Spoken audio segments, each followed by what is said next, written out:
kubah batu, atau Dome of Rock, sedangkan Yahudi menyebutnya Gunung Kuil, atau Temple Mount, atau Templum Domini.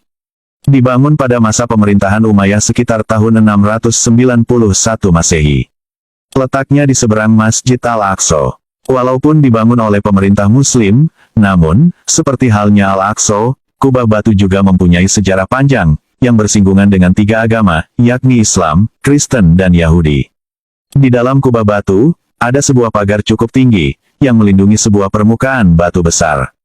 Permukaan batu itulah yang dipercaya umat Islam, sebagai batu yang jadi pijakan Nabi Muhammad saat perjalanannya ke Sidratul Muntaha, dalam peristiwa Isra Miraj. Sementara bagi kaum Yahudi, mereka meyakini bahwa permukaan batu itulah tempat di mana Abraham atau Ibrahim, akan menyembelih putranya, Ishak atau Ismail. Permukaan batu besar di dalam kubah batu ini, ternyata memiliki ruang kecil di bawahnya, berupa gua yang bisa dimasuki oleh beberapa orang.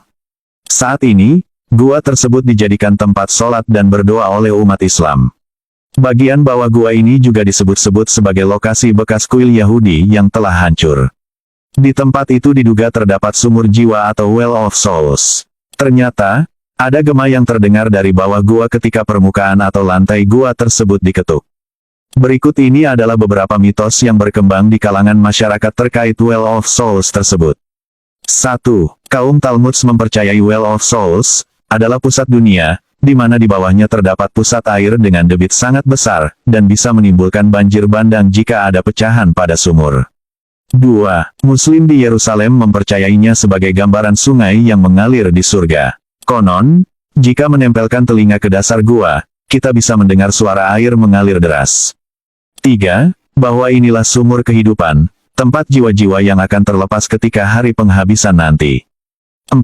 Yahudi meyakini Well of Souls adalah tempat penyimpanan dokumen suci Tabut Perjanjian, catatan asli dari Alkitab, yang berisi 10 perintah Tuhan kepada Musa di Gunung Sinai, atau Ten Commandment.